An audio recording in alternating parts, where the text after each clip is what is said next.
For some of the private lines, we could see elevated levels, yes, because there could be a lead service line. And now, an 11 News Investigates exclusive Hidden Danger. A new program will ask more than 1 million water customers in the Baltimore area to test their water pipes for lead. The Baltimore Department of Public Works explained the massive undertaking to 11 News Investigates in an exclusive interview. The ultimate goal, statewide, identify and replace all lead water pipes. Investigative reporter Tolly Taylor shows us why that might be easier said than done. Every water utility across Maryland, including Baltimore's DPW, is working right now to figure out how many of their customers' water pipes contain lead. And if the EPA is right, they could be facing a big problem. A first-of-its-kind report from the agency puts the number of lead water pipes remaining in Maryland at close to 71,000 and estimates the cost of removing all of them is close to $15 billion. Gloria Johnson told NBC News in January that the tap water in her Baltimore home is sometimes brown, leaving the mother of two to switch off between buying bottled water and boiling water for her family to drink, brush, and cook with. As a mom, all I can do is be the best I can be. Experts say brown water is a sign of iron contamination, not lead. But Johnson's problem speaks to a larger issue in the area: aging infrastructure. A first-of-its-kind report from the EPA finds that Maryland has roughly 71,000 lead pipes transporting drinking water to people across the state and estimates the cost to find and replace all of them is nearly $15 billion. Lead can cause serious health problems, especially in children and pregnant women.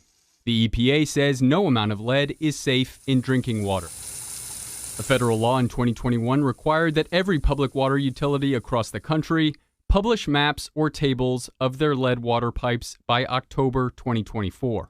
No public water utility in Maryland has published maps until now. 11 News Investigates obtained early access to Baltimore DPW's new map, where gray dots signify that the pipe is not made of lead, and blue dots signify that DPW does not know what the pipe material is made of. That amounts to nearly 46,000 unknowns on the public side and nearly 230,000 unknowns on the private side. Are you concerned that you'll find a high number of lead service lines? I wouldn't say concern is the right word. So we maintain the water chemistry so that lead pipe doesn't actually corrode.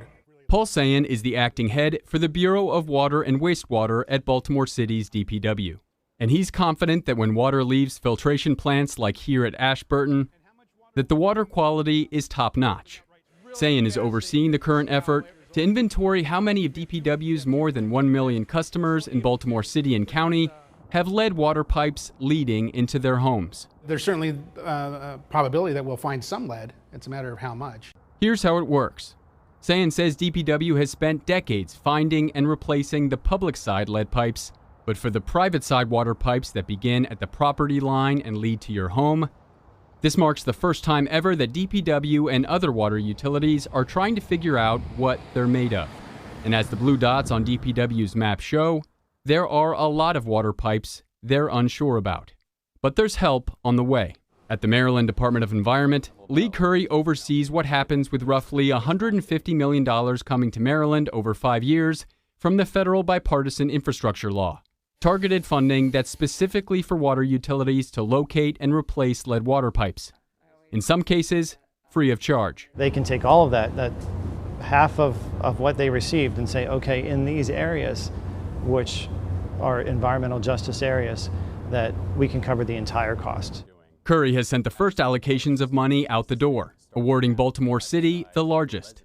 DPW receiving more than $43 million to find and replace lead pipes for city residents, while Baltimore County received more than $6 million to find them in its disadvantaged communities. You leave no person behind as a part of this. Without this federal money, it would cost each homeowner about $4,700 to replace those pipes themselves. But Paul Sayan says Baltimore City and County residents will still have a crucial role to play in locating these lead pipes. What we're planning to do is have the customers report or inspect their own pipe, their own water mains, and then tell us what pipe material it is. Sayan says DPW is taking this approach to avoid entering private residences and disturbing homeowners. Sayin says homeowners can go to this map, take a self-survey, and search for their address. Once they're able to find their address and zoom in on a map, they'll see if there's a blue dot. If that blue dot is on their property, that means we don't know what the pipe material is. 11 News Investigates took the survey with City Hall as an example, 100 Holiday Street, and found a blue dot, meaning an unknown pipe material. And then the last thing will be the scratch test, and then 2 pictures of the pipe itself. Sayin says the whole process will take homeowners about 5 minutes to complete. To do the scratch test on a water pipe, like this copper pipe with lead fittings, Enzer Plumbing President Stacy Enzer says you need a metal brush or key. If you scratch the pipe and it turns a shiny silver, that means it's lead. Maryland outlawed lead pipes 51 years ago, but Enzer says she and her crew still come across lots of lead in older Baltimore area homes. It's important to note, lead water pipes are not inherently dangerous. But if there's corrosion, that's when lead can seep into the water. Enzer said this about how long water pipes last before they can start to corrode. A lot of it depends on water quality, the type of water that you have, what's in it, how acidic it is, corrosive. But they are saying, about 20 to 40 years. Add all of it up, and you have water pipes made of unknown materials in hundreds of thousands of Baltimore City and county homes. New funding for trying to identify and replace them with the help of city and county residents, a major undertaking in the area to finally solve a decades-old problem, just getting underway. We're finally doing something about it with the funding in this infrastructure law. As the U.S. Transportation Secretary, Pete Buttigieg oversees the implementation of the bipartisan infrastructure law nationwide, with $15 billion of that money going to removing lead water pipes across the country. It's not that we're starting to address the problem, we haven't even diagnosed the problem yet. Why is that just happening now in 2023? First of all, there is no safe level of lead. So this is an urgent problem. And the reality is it just wasn't a priority, at least not enough of a priority to get the funding that was needed to assess the problem and to begin to solve it. While recent DPW water tests do not show elevated levels of lead, you can buy kits to test the water yourself. If you find that it contains lead, contact DPW immediately. And here's a few things you can do in the meantime. Run the water to flush out lead, use cold water, and buy a filter that removes lead particles. For 11 News Investigates, I'm Tolly Taylor.